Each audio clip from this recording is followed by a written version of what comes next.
IVM।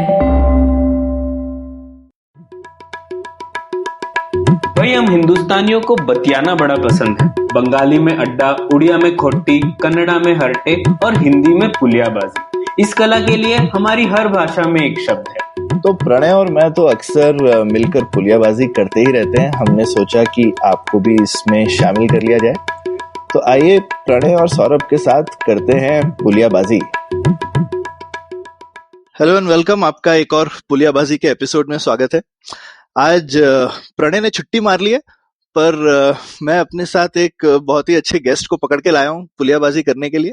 मेरे साथ है नीलेश, जो कि डेवलपर हैं। काफी सारे ब्लॉकचेन और क्रिप्टो करेंसी प्रोजेक्ट्स में उन्होंने कंट्रीब्यूट किया है, ओपन सोर्स प्रोजेक्ट्स में। और इन्होंने ये अभी एक और क्रिप्टो करेंसी प्रोजेक्ट खुद से चलाते हैं, इंडियन नेटवर्क नाम से। इन्होंने पढ़ाई की हुई है IIT खड़गपुर और IIM लखनऊ से। वेलकम नीलेश, आपका स्वागत है पुलियाबाजी में। नमस्कार सौरभ, कैसे हैं आप? बस बढ़िया एकदम। तो बिटकॉइन और क्रिप्टो करेंसी वगैरह बहुत चर्चा में रहता है। इवन हमारी आजकल सरकार से भी बीच में बयान आते हैं कि भाई ब्लॉकचेन जो है वो काफी चीजों को एकदम रेवोल्यूशनाइज कर देगी, बदल देगी। तो मैंने सोचा जरा गहराई नापें कि ये ब्लॉकचेन है क्या और बिटकॉइन क्या चीज है। तो शुरू करें आज की पुलियाबाजी। बिल्कुल। तो बताइए, ये बिटकॉइन क्या है, उससे शुरू करते हैं। तो काफी सारी नई चीजें सीखने वाली है इसमें। धीरे धीरे चलेंगे और चाहेंगे कि पूरी गहराई में जा सके। तो बिटकॉइन एक तरह का एक इलेक्ट्रॉनिक पैसा है। और इसकी खास बात यह है कि इसमें कुछ गिने चुने लोग, जैसे कि सरकार या बैंक या कोई पार्टी, वो बिचौलिया का काम नहीं करते। ये एक कंप्लीटली, जिसे कहा जाता है, डिसेंट्रलाइज सिस्टम है। इसका कोई एक केंद्र नहीं है, क्योंकि होता यह है कि जहां भी केंद्र होता है वहां पे आपका करप्शन या मैनिपुलेशन स्टार्ट हो जाता है। और इस प्रॉब्लम को सॉल्व करने के लिए ये सिस्टम पिछले 10 सालों में आया है और धीरे धीरे बनने लगा है। उसका लोग अडॉप्ट कर रहे हैं। सरकारों में बड़ी जिज्ञासा है कि क्या चीज है, इसके क्या मायने होंगे, और इसलिए इसका आजकल बहुत नाम सुनाई दिया। तो ये बेसिकली जैसे जो हमारी बाकी करेंसीज होती हैं उनका जैसे कोई भी सरकार उनको बैक करती है, तो हर करेंसी के पीछे एक सरकार होती है। लेकिन बिटकॉइन एक ऐसी नई करेंसी आई है जिसके पीछे कोई एक सरकार तो बिल्कुल भी नहीं है, लेकिन कोई एक इंसान भी नहीं है, कोई एक ऑर्गेनाइजेशन भी नहीं।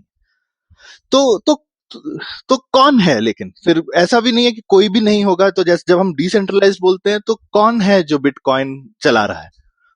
तो 2008 में कुछ साइबर सिक्योरिटी रिसर्चर्स ने ये सॉफ्टवेयर बनाया था जिसका नाम है बिटकॉइन। आप अपने कंप्यूटर पर इस सॉफ्टवेयर को चला सकते हैं। और ये सॉफ्टवेयर इस तरह से लिखा गया है जिससे हजारों या लाखों कंप्यूटर दुनिया भर के मिलकर ही डिसाइड करते हैं कि किसके पास कौन सा पैसा है। तो जैसे जब आपने कहा कि हर पैसे के पीछे कोई सरकार होती है, तो मैं आपको सोने का उदाहरण दूंगा। ठीक है, सोने के पीछे कोई एक सिंगल सरकार नहीं है, लेकिन फिर भी हम उसको वैल्यू करते हैं, क्योंकि हमें पता है कि उसकी टोटल जो सप्लाई है वो लिमिटेड है। वो एक गिनी चुनी एक मात्रा में ही है। उससे आगे कोई भी पार्टी हवा में नया सोना क्रिएट नहीं कर सकती, उसे खोद कर ही निकालना पड़ता है। ये है प्रॉपर्टीज, सिमिलर प्रॉपर्टीज बिटकॉइन में है। तो ये सोना एक अच्छा कंपैरिजन बिल्कुल है। जैसे क्योंकि हमें पता है, अगर मतलब सोना हो भी, लेकिन फिर भी उसकी कुछ तो लागत आती है। आपको उसको खोदना पड़ेगा, प्योर करना पड़ेगा। तो एक सोने की एक इनहेरेंट वैल्यू भी है ही कि आप उसको अगर माइनिंग भी करेंगे सोने की, तो आपको कुछ खर्चा करना पड़ेगा। तो आप बोल सकते हैं कि मिनिमम, बाद में तो ठीक है सप्लाई डिमांड से उसकी प्राइस तय होगी, लेकिन एक मिनिमम कॉस्ट भी है ही सोने की, कि आपको उसको खोद के कहीं पे पहुंचाने के लिए कितना कॉस्ट लगता है। पर बिटकॉइन तो एकदम डिजिटल चीज है। उसकी तो मतलब मैं बस कंप्यूटर में कुछ टाइप करूं तो खूब सारे बिटकॉइन बन जाएंगे, तो इसकी तो कोई कॉस्ट नहीं। बिटकॉइन के पीछे क्या कॉस्ट है? सो बिटकॉइन का जो सॉफ्टवेयर है, ये एंश्योर करता है कि नए बिटकॉइन की जो दर है, जो रेट है, वो लिमिटेड है। फॉर एग्जाम्पल, अभी एज ऑफ नाउ ये लिमिट इस पर है कि हर 10 मिनट में सिर्फ 12.5 बिटकॉइन बन सकते हैं। इस लिमिट को कोई भी चेंज नहीं कर सकता। कोई एक सिंगल पार्टी या 10 लोग मिलकर चेंज नहीं कर सकते। कुछ दिनों बाद ये रेट आधी हो जाएगी, तो 6.25 पर आ जाएगी। जब ये बिटकॉइन प्रोजेक्ट स्टार्ट हुआ था 2008 में, तब हर 10 मिनट में 50 बिटकॉइन बनते थे।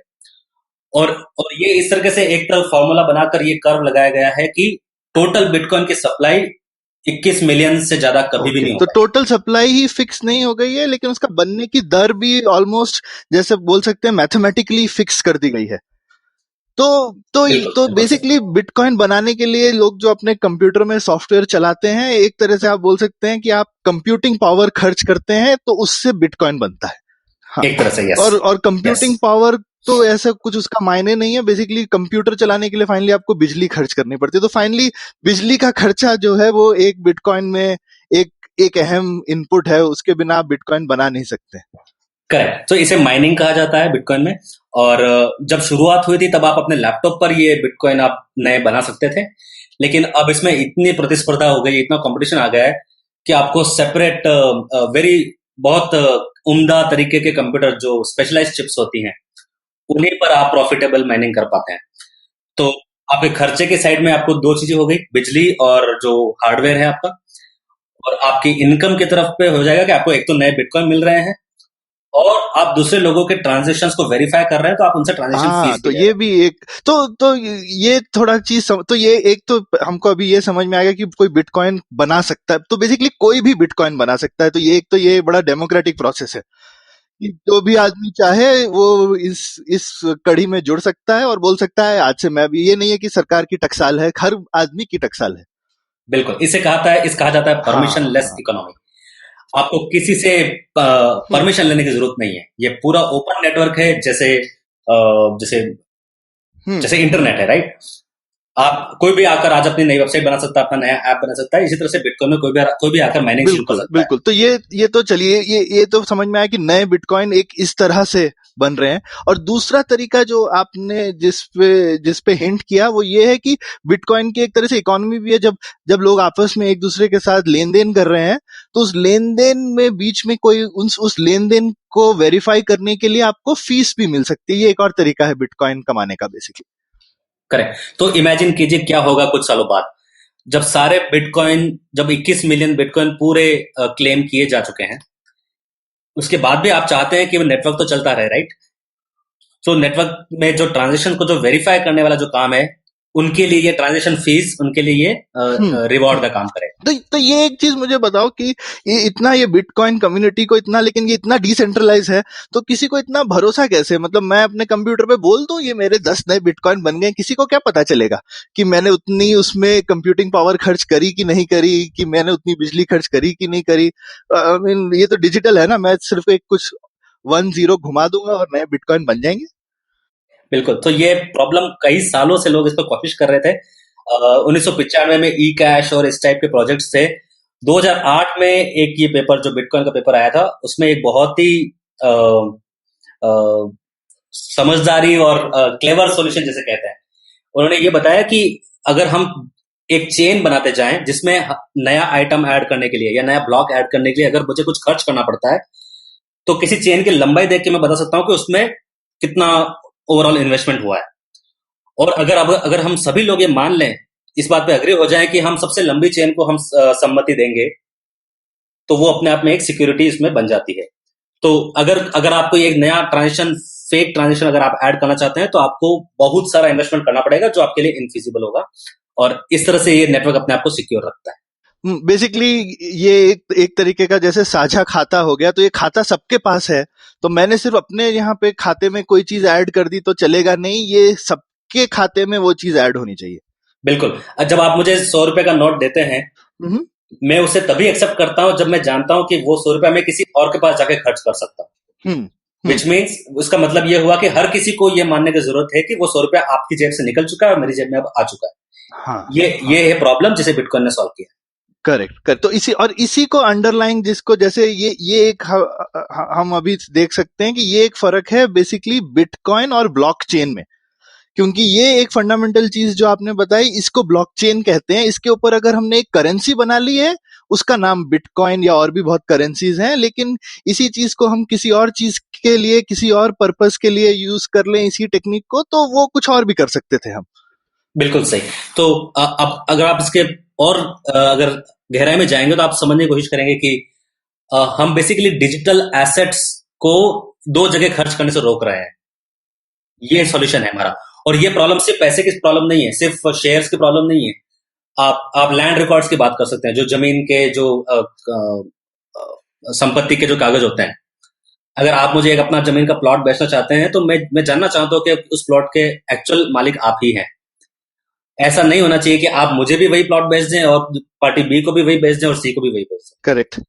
तो आप देखेंगे कि कई सारे देशों में अब ये हो रहा है कि ब्लॉकचेन टेक्नोलॉजी को यूज कर वो लैंड रिकॉर्ड्स सॉल्व कर रहे हैं, सप्लाई चेन को सॉल्व कर रहे हैं, इंटेलेक्चुअल प्रॉपर्टी राइट्स को सॉल्व कर रहे हैं। तो जैसे अभी कभी हिंदुस्तान में तो बहुत बार हमने सुना है कि भाई आपने गांव में पटवारी को घूस खिला के या कुछ करके रिकॉर्ड में नाम चेंज करवा दिया, तो बस जिसकी जमीन, जिसका वहां नाम चला गया, जमीन उसकी हो गई। तो ये प्रॉब्लम एकदम खत्म हो जाएगी अगर ऐसा कुछ करते हैं। तो यहाँ पे आप ये हो रहा है कि आप एक पटवारी को ट्रस्ट करने के बजाय आप पूरे कम्युनिटी को ट्रस्ट कर रहे हैं। हाँ। ये कम्युनिटी चाहे तो शहर हो सकता है, चाहे राज्य हो सकता है, चाहे देश हो सकता है। Correct, correct. तो लेकिन ये इसमें अच्छी चीज समझने वाली है कि बहुत ज्यादा जरूरी है कि खूब सारे इसमें पार्टिसिपेंट होने चाहिए।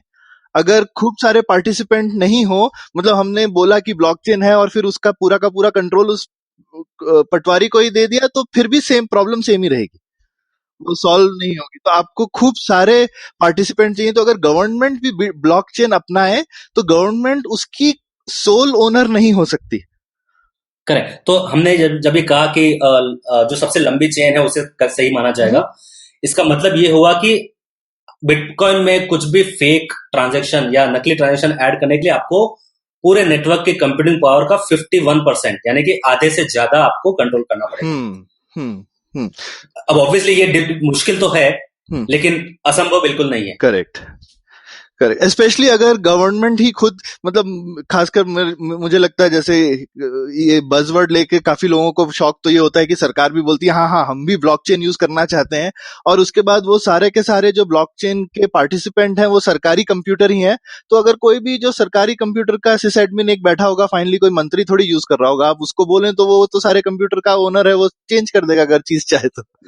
हाँ, तो होता क्या है इसमें कि दो टाइप के नेटवर्क्स होते हैं, जो एक बिटकॉइन या इथेरियम जैसे हैं जो परमिशन लेस हैं। तो नेटवर्क अपने आप में काफी जल्दी बड़ा हो सकता है, साइज में बहुत ज्यादा हो सकता है, लेकिन कुछ लोग चाह रहे हैं कि परमिशनड नेटवर्क बनाया जाए, एज इन कि जो नोड चलाने वाले जो लोग हैं वो गिने चुने हैं, एक दूसरे को जानते हैं, पहचानते हैं और थोड़े भरोसे के लोग हैं बेसिकली। थोड़े भरोसे लोग हैं। उसमें वही प्रॉब्लम आती है जो आपने कही कि अगर उसमें से 50% से ज्यादा आप लोगों ने मिलजुल के डिसाइड कर लिया कि एक ट्रांजेक्शन क्रिएट करना है या किसी का ट्रांजेक्शन रोकना है, तो वो कर सकते हैं। राइट, लेकिन ये परमिशन लेस में अगर कोई बहुत वैल्यूएबल है, तो कोई अगर हैकर ग्रुप आकर के काफी लोगों का कंप्यूटर हैक कर ले या कुछ कर ले, मान लीजिए उन लोगों ने सिक्योरिटी का बहुत ध्यान नहीं रखा है, तो ये एक प्रॉब्लम भी हो सकती है।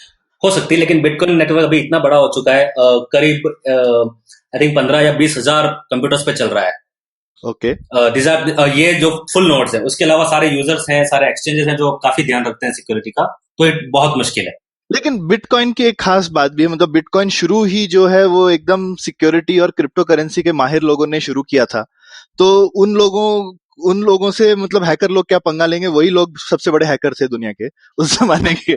तो लेकिन अब मतलब आप सिर्फ उनको कॉपी करने के लिए होता है ना, मतलब कौवा चले हंस की चाल नहीं होना चाहिए कि आप सोचे हम भी कर लेंगे जो उन्होंने किया है और फिर आप जाके कॉपी करने जाएं, तो मतलब आपको लेकिन देखना चाहिए कि जो है औकात भी आपकी अलाउ करनी चाहिए करने के लिए। और इसमें सबसे अच्छी बात यह है कि जो सॉफ्टवेयर का जो कोड है वो पूरा कंप्लीटली ओपन है। कुछ भी चीज इसमें आपको सीक्रेट नहीं है, आपको किसी को भरोसा करने की जरूरत नहीं है। आप अपने आप को सीखते रहिए, आप देख सकते हैं कोड क्या कर रहा है, क्यों कर रहा है, इसका रीजन क्या था। हाँ, तो इसमें कोई भी, जिसको अंग्रेजी में हम बोलते हैं, कोई सिक्योरिटी बाय ऑब्सक्योरिटी नहीं है कि तुमको पता नहीं कैसे हो रहा है इसलिए कि ताला छुपा के रखा है। नहीं, सबको पता है ताला कैसे चलता है, फिर भी तुम खोल नहीं सकते। ये वाली चीज है। तो लेकिन इसमें अभी हम दूसरी तरफ जाऊंगा, लेकिन एक मैं पॉज लेना चाहता हूं। जब सब कुछ ये ओपन होता है और सब होता है, तो आई मीन वो क्या है, मैं चाहता हूं तुम तेरा वो जो फंडामेंटल इसमें एक मैथमेटिकल इंसाइट भी है कि जिसकी वजह से सब लोग एक दूसरे को ट्रस्ट कर पाते हैं इवन दो सब जानते हैं सबके बारे में, लेकिन पता है कि दूसरा आदमी झूठ नहीं बोल सकता। तो ये उस चीज के बारे में भी थोड़ा सा, जो हमारे proof of work algorithms use होते हैं, उस पे थोड़ी सी रोशनी डालिए। तो ये करीब 30-40 साल पहले ये कंप्यूटर सिक्योरिटी रिसर्च में ये खोज हुई थी कि कुछ ऐसी प्रॉब्लम्स हैं गणित में या कंप्यूटर साइंस में जिनका जवाब ढूंढना तो बहुत मुश्किल है, लेकिन अगर मैं आपके पास आकर कहूं कि आपने जो सवाल दिया था उसका जवाब ये एक्स है, तो आपके लिए उस जवाब को चेक करना काफी आसान है। मैं आपको एक उदाहरण दूंगा, जैसे कि एक नंबर लीजिए 1443। ठीक है। अगर मैं आपको बोलूं कि वो दो संख्याएं बताए जिनको गुणा करने पर 1443 आंसर आता है, तो आपको थोड़ा टाइम लग जाएगा, राइट? हाँ, लेकिन लेकिन मैं अगर आपको बोलूं कि मैंने आंसर निकाला है 37 और 39, हाँ, फिर तो फटाफट मैं मल्टीप्लाई करके बता दूंगा कि ये तुमने ठीक लिया था कि नहीं। बिल्कुल सही। तो ये जो प्रॉपर्टी है कि वेरिफिकेशन बहुत आसान है लेकिन सॉल्यूशन डिफिकल्ट है, इस प्रॉपर्टी का बहुत इस्तेमाल किया जाता है बिटकॉइन जैसे प्रोटोकॉल्स में, और ये बहुत कॉमन चीज है, बहुत वेल नोन है। आप जब क्रेडिट कार्ड से पेमेंट करते हैं या बैंक की वेबसाइट में HTTPS यूज करते हैं, तो इंटरनली यही सब एल्गोरिथम्स यूज हो रहे हैं। तो बेसिकली जब हम एक्सपेक्ट कर रहे हैं कि तुमने इतनी कंप्यूटिंग पावर का यूज किया ही हो, तो ये इस टाइप की हार्ड प्रॉब्लम्स देते हैं। मैं चेक करना चाहता हूं कि आपने इतनी कंप्यूटिंग पावर यूज करी, इसके लिए मैं आपको इस टाइप का कोई नंबर दे दूंगा, और जब आप मेरे को बताएंगे कि मैंने हाँ ढूंढ लिया इसका आंसर, तो मुझे पता है कि ये आंसर ढूंढने के लिए आपको इतनी मेहनत करनी ही पड़ी होगी, और वो मैं और उसके लिए मुझे मेहनत नहीं करनी पड़ेगी। तो बस आप करेंगे मेहनत, और मुझे अपना एक तरह से आपने मुझे आंसर दिया, तो वो आंसर ही आपके काम करने का सबूत हो गया। बिल्कुल सही। तो जब बिटकॉइन का एक ब्लॉक ऐड हो चुका है, अब नया ब्लॉक ऐड करने के लिए सारे दुनिया भर के माइनर्स में एक तरह से होड़ लगी हुई है कि कौन इस पहले का उत्तर सबसे पहले ढूंढ के निकालता है। ठीक। और जो भी माइनर सबसे पहले उसका उत्तर ढूंढता है, उसको वो जो माइनिंग रिवॉर्ड कहा जाता है, जो 12.5 12.5 बिटकॉइन से वो उन्हें मिल जाते हैं, और फिर नए ब्लॉक के लिए फिर से और शुरू। ओके। तो ये तो मतलब काफी, जिसको बोलना चाहिए रेवोल्यूशनरी टाइप की चीज लग रही है, मतलब कि ऐसी करेंसी जिसको कोई सरकार ओन नहीं कर सकती बाय डेफिनेशन।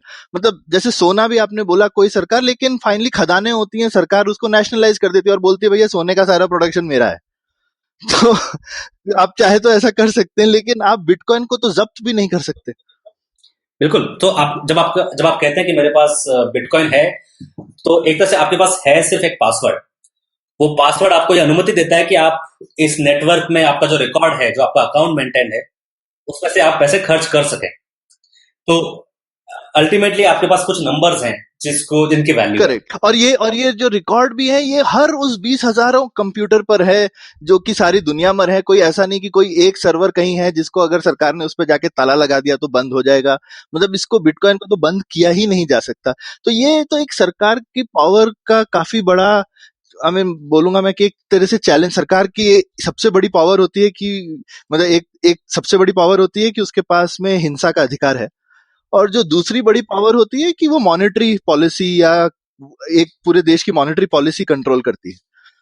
तो लेकिन बिटकॉइन आने से तो आपने ऐसी एक कहेंगे रोचक चीजें बताई हैं कि पहली चीज, जो सरकार का एक पॉलिटिकल डिसीजन होता है कि कितना इन्फ्लेशन रखा जाए, वो क्योंकि कितने भी नोट छाप सकती है, पर बिटकॉइन में तो कितने बिटकॉइन बने ये फिक्स्ड है फॉर्मूले के अनुसार। तो सरकार तो एकदम लाचार हो जाएगी इस चीज को लेकर के। तो ये लेकर के सरकारों में थोड़ी सी हिंदुस्तान में तो मुझे ज्यादा एक्साइटमेंट लगता है, काफी सरकार में है ब्लॉकचेन को लेकर, लेकिन बिटकॉइन को लेकर के क्या लोगों की राय है, क्या होने वाला है बिटकॉइन का? तो ये अर्थशास्त्र के मुद्दे हैं, और 2008 में जब बिटकॉइन आया था, आपको याद होगा कि पूरे विश्व बाजार में और अर्थव्यवस्था में मंदी आई थी, और उस समय यूएस की जो सरकार है, अमेरिका की जो सरकार है, उन्होंने अपने कई सारे बैंक्स को बेल आउट किया था। जैसे आप कह रहे हैं कि सरकार को कंट्रोल चाहिए, लेकिन होता यह है कि कंट्रोल का मिसयूज भी किया जाता है।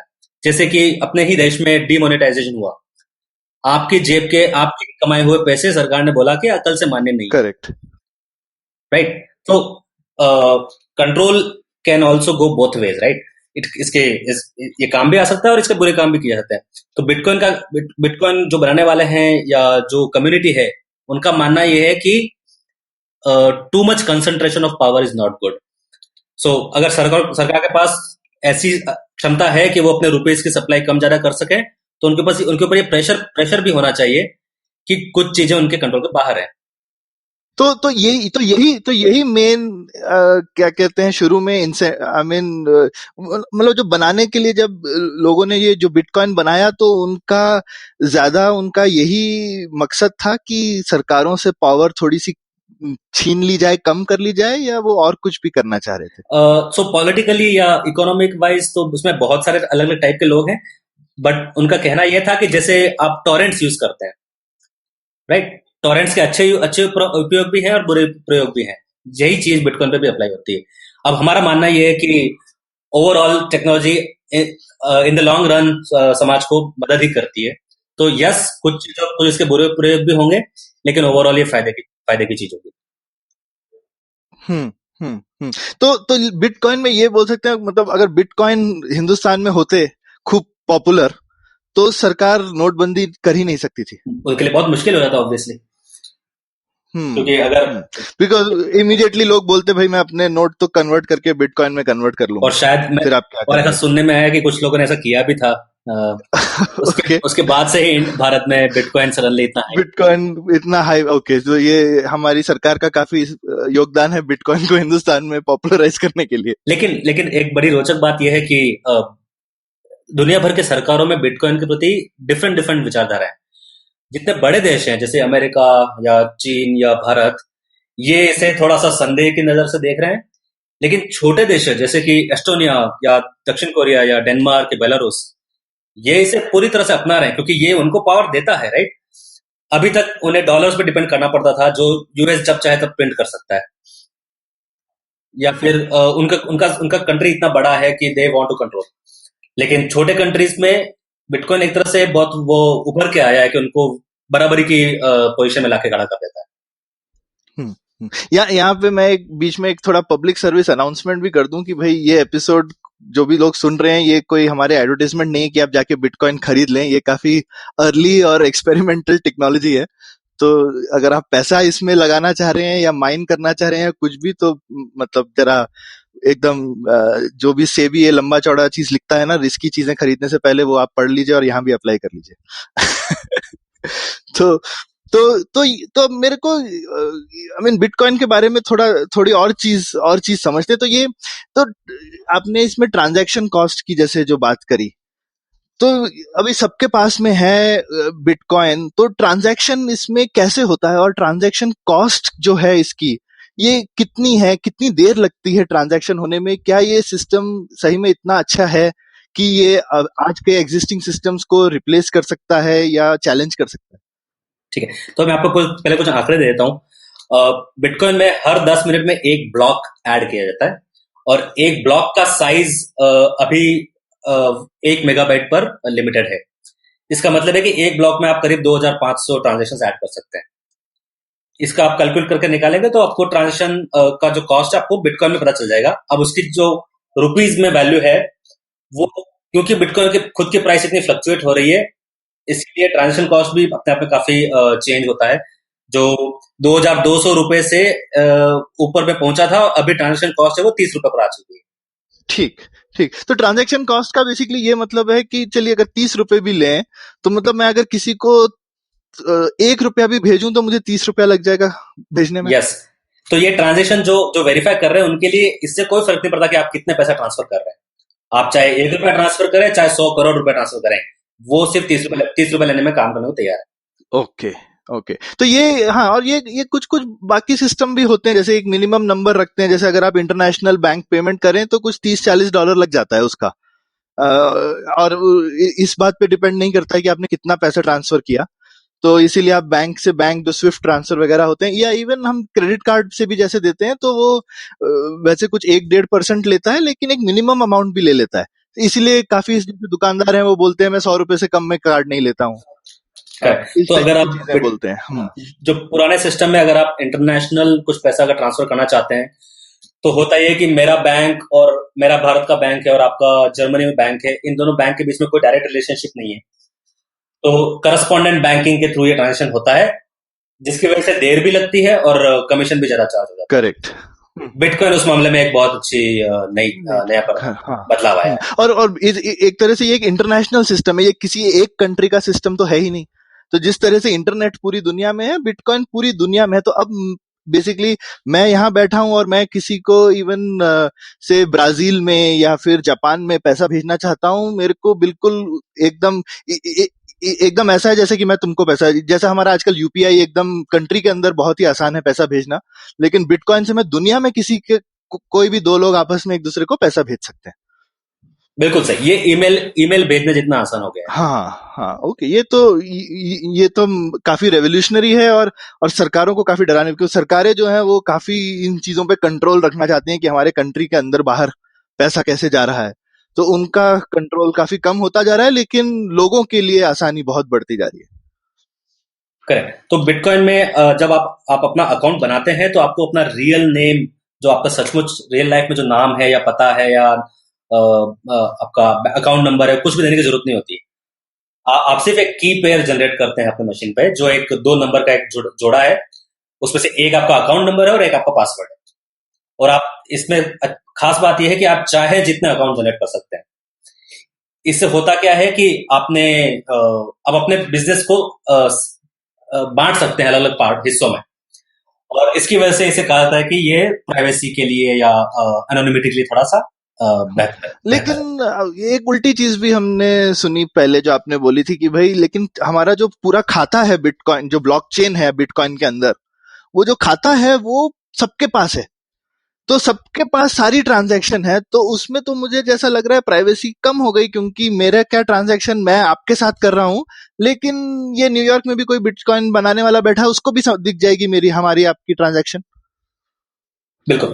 तो आपने सही कहा कि ट्रांजेक्शन्स सारे पब्लिक होते हैं, और ऐसे दूसरे भी प्रोजेक्ट्स हैं जो डिफरेंट अलग अलग दिशाओं में जाना चाह रहे हैं। तो जैसे कि जी कैश है और मोनेरो है, ये चाहते हैं कि ट्रांजेक्शन्स को और भी ज्यादा प्राइवेट कर दिया जाए।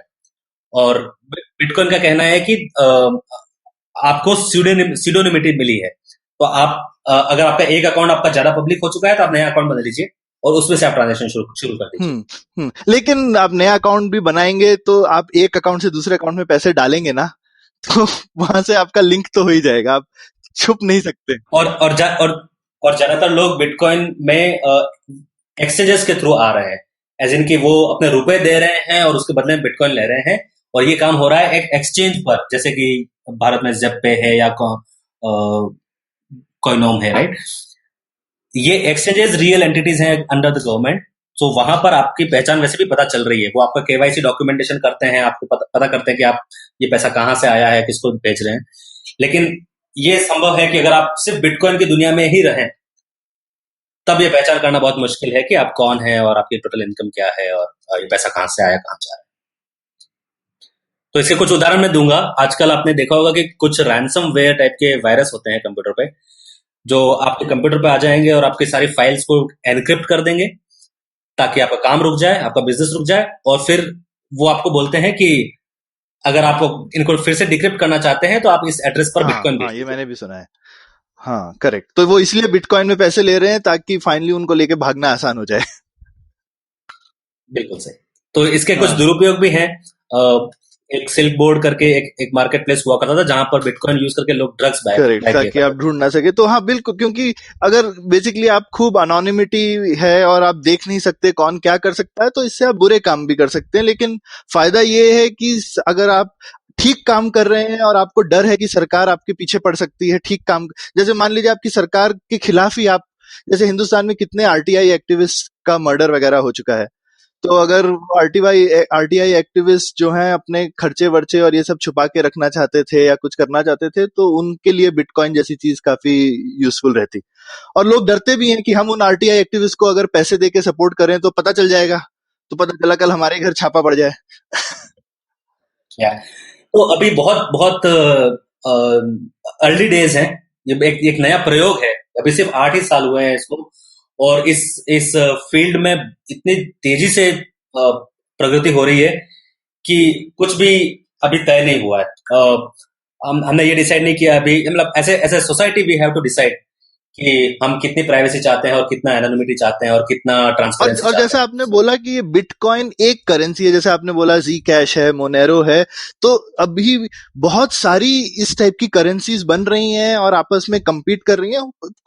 क्वाइट पॉसिबल कि काफी करेंसीज रहेंगी दुनिया में, ऐसा नहीं है कि कोई एक ही करेंसी होगी जो सब लोग यूज करेंगे, क्योंकि उन करेंसीज की भी आपस में शायद फाइनली एक्सचेंजेस बन जाएंगी, तो आप एक करेंसी से दूसरी करेंसी खरीद सकेंगे। हो सकता है किसी एक काम के लिए कोई एक करेंसी ज्यादा अच्छी हो, दूसरे काम के लिए कोई दूसरी करेंसी ज्यादा अच्छी हो।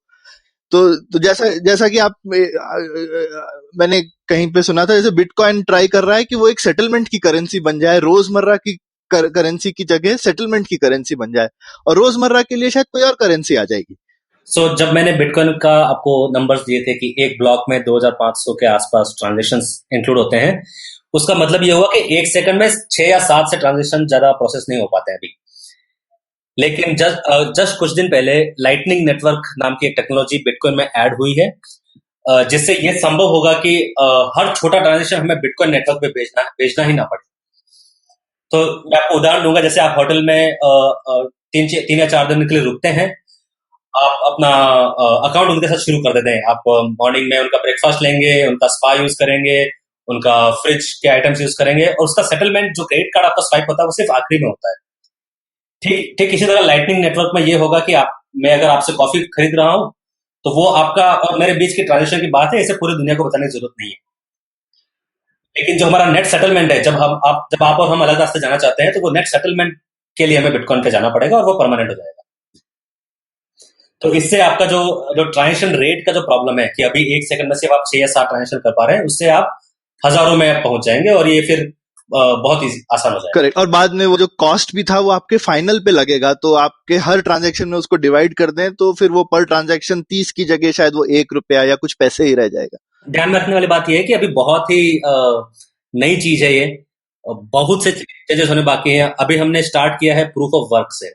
इसका मतलब है कि कंप्यूटर ये काम कर रहे हैं, और ऐसा काम कर रहे हैं जिसका अपने आप में कोई उपयोग नहीं है। वो एक सॉर्ट ऑफ एक पजल सॉल्विंग है। लेकिन हो सकता है कि फ्यूचर में ये काम ह्यूमंस करें या कोई ऐसी पजल सॉल्व करें जिसका कुछ उपयोग भी हो। ये बहुत सी नई दिशाएं अभी भी एक्सप्लोर करनी बाकी है। लोग अभी भी सोच ही रहे हैं। तो ये क्योंकि हाँ, अभी जैसा आपने बोला सिर्फ 10 ही साल पुरानी चीज है, और एक तरह से पूरी दुनिया जग के उठ के देख रही है कि ये क्या नया एक्सपेरिमेंट चल रहा है। और ये अब सिर्फ एक्सपेरिमेंट ही नहीं है, क्योंकि अब तो बिलियंस ऑफ डॉलर्स में बिटकॉइन की वैल्यू जो है वो 10 लाख रुपए तक एक बिटकॉइन हो गया था कुछ समय के लिए, और शायद अभी भी उसकी वैल्यू कुछ लाखों में तो है ही। तो ये हाँ, अभी 5.5 लाख है। हाँ, अभी भी 5.5 लाख रुपए चली रही है, और कुछ ही साल पहले तक ये कुछ 100-200 रुपए थी। तो ये इतने तो बिटकॉइन ने काफी लोगों के लिए बहुत पैसा बनाया है, तो इसमें अट्रैक्शन तो अभी बहुत लोगों का बहुत ज्यादा है। लेकिन शायद बिटकॉइन जितना लोगों के लिए पैसा बना रहा है, या जो आपका बेसिकली ये कहना है कि बिटकॉइन अपने में शायद उतनी वैल्यूएबल चीज वो भी है ही, लेकिन जो इसके अंडरलाइंग कॉन्सेप्ट्स हैं वो ज्यादा वैल्यूएबल हैं, कि ये जो प्रूफ ऑफ वर्क है इसको हम और क्या इनोवेटिव तरह से यूज कर सकते हैं, और ये जो खासकर साझा खाता हम लोग बना सकते हैं जिसको हम कल को लैंड रिकॉर्ड्स में यूज कर सकते हैं या किसी और चीजों में भी यूज कर सकते हैं। तो कुछ ऐसे सही के और उदाहरण हैं क्या? लैंड रिकॉर्ड तो एक अच्छा उदाहरण था जहां पे लोग आज की डेट में ब्लॉकचेन यूज ऑलरेडी कर रहे हैं या करने वाले हैं। बिल्कुल। तो सप्लाई चेन एक बहुत अच्छा उदाहरण है, स्पेशली फार्मा इंडस्ट्री में। विकसित देशों में ये बहुत डिमांड है वहां पर कि मैं चाहता हूं कि मैं जो दवाई परचेस कर रहा हूं उसके सारे रॉ मटेरियल ओरिजिनल हैं और करेक्ट जगह से आए हैं। इसका मतलब मैं जानना चाहता हूं कि मेरे पास जो प्रोडक्ट है उसका वो कहां से आया, उसका मटेरियल कैसे परचेज हुआ, उसने कहां से परचेज किया, ये पूरी जो हिस्ट्री है, which is very similar to history of transactions of money. तो क्या can we create a blockchain for goods and materials, ताकि उसमें पूरी सप्लाई चेन मेंटेन हो जाए। तो ये फार्मा में बहुत तेजी से अपटेक हो रहा है। आईबीएम ने अपने शिपिंग कंटेनर्स के लिए ब्लॉकचेन इस्तेमाल करना शुरू कर दिया है। कुछ लोग ब्लॉकचेन यूज कर रहे हैं इंटेलेक्चुअल प्रॉपर्टी राइट्स के लिए, कि अगर मैंने एक गाना बनाया है या पॉडकास्ट बनाया जैसे आपने, और आप चाहते हैं कि हर सुनने पर हर स्ट्रीमिंग पे आपको कुछ पैसे मिल जाएं, तो ये एक तरह का ट्रांजेक्शन है जो आप चाहते हैं कि पूरा कंप्लीटली ट्रांसपेरेंटली रिकॉर्ड किया जाए। तो इसमें भी ब्लॉकचेन यूज किया जा रहा है। तो लोगों को बेसिकली तो अगर कोई हमारे सुनने वाले जो हैं वो ब्लॉकचेन ब्लॉकचेन पे नई एप्लीकेशन बनाना चाहते हैं, मतलब करेंसी तो इसका एक कॉमन एप्लीकेशन है, लेकिन कोई ब्लॉकचेन पे नई एप्लीकेशन बनाना चाहते हैं तो उसके लिए आसान तरीका क्या है? ये इथेरियम वगैरह आसान तरीका है या कुछ और यूज करना चाहिए? क्या आप रिकमेंड करोगे? बहुत सारे प्रोजेक्ट्स हैं। इथेरियम एक काफी प्रसिद्ध है, लेकिन और भी नए प्रोजेक्ट्स आ रहे हैं। आपको आपका जो डोमेन है, आपको जो प्रॉब्लम है, उसको समझना होगा कि क्या ये परमिशनलेस नेटवर्क होगा या परमिशन नेटवर्क होगा। क्या इसमें प्रूफ ऑफ वर्क होगा या प्रूफ ऑफ स्टेक होगा, जिसमें आप बोलते हैं कि आप अपना पैसा दांव पे लगाइए और उसके बेसिस पे आपको नए ट्रांजेक्शन वेरीफाई करने का राइट मिलता है। तो आप अपने प्रॉब्लम को समझिए, उसके हिसाब से आप टेक्नोलॉजी या टूल्स को पिक कीजिए।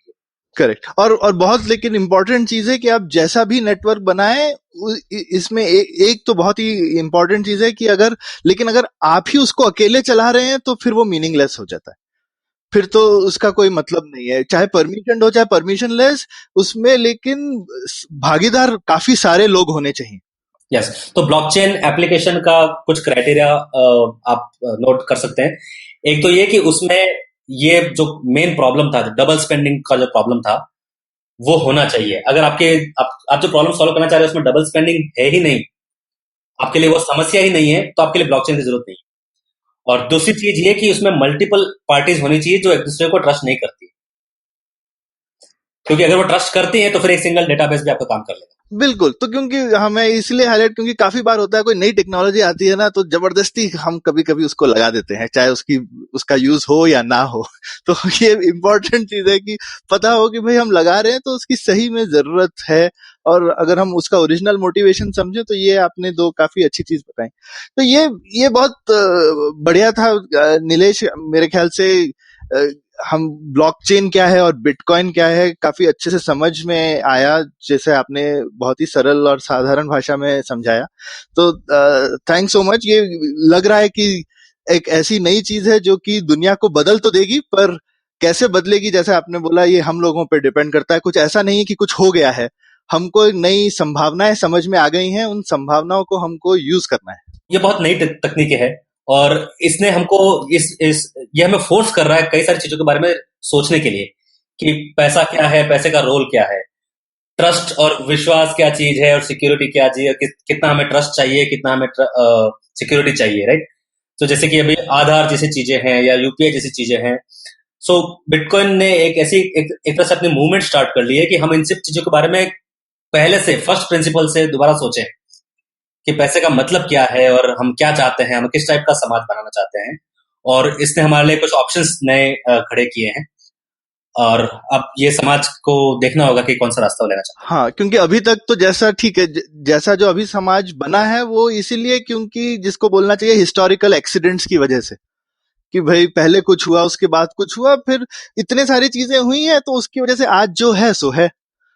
लेकिन अब जो है इंटरनेट की और कंप्यूटर की दुनिया में लोगों ने बोला कि जो भी पहले हुआ है हम उससे बाध्य नहीं है, हम बिल्कुल कुछ नया खड़ा कर सकते हैं, क्योंकि हमारे ऊपर कोई रिस्ट्रिक्शन नहीं है, और हम ये साइबर स्पेस जो है ये एक नई दुनिया है एक तरह से। तो हमको बिल्कुल हाँ, ये वही फीलिंग आती है जब आप 1994 में आप जब पहली बार इंटरनेट देखते हैं कि क्या ऐसा भी संभव है, क्या मैं भी अपनी वेबसाइट बना सकता हूँ, क्या मैं भी अपने दुकान की चीजें ऑनलाइन इंटरनेट पे किसी को दुनिया भर में कहीं भी बेच सकता हूँ।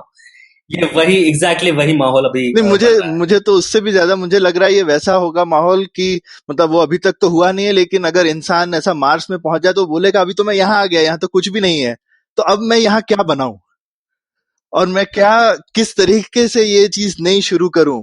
तो ये एक नया एक्सप्लोरर वाली फीलिंग होती है। तो मतलब आप एक नए ब्लॉकचेन एक्सप्लोरर है, तो मैं समझ सकता हूँ कि वो एक्साइटमेंट जो है वो एकदम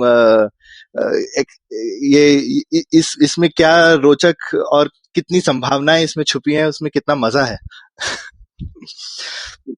perfect. Thanks so much Nilesh. ये आज की पुलियाबाजी में मजा आ गया, और हम फिर आपको बुलाएंगे जब हमको ब्लॉकचेन के कोई और पहलू डिस्कस करने होंगे।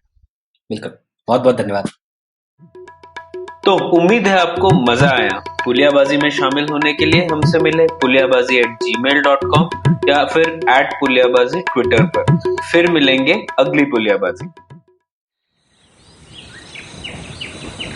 As you can see, we have a podcast listener in his natural habitat. Millions of years of evolution have led him to this point. He's on his way to work, and listening to podcasts makes his miserable day better. He will now head to work and use all his knowledge to communicate with other colleagues and possibly future mates. You can find more of his species on ivmpodcasts.com, your one-stop destination where you can check out all the coolest Indian podcasts.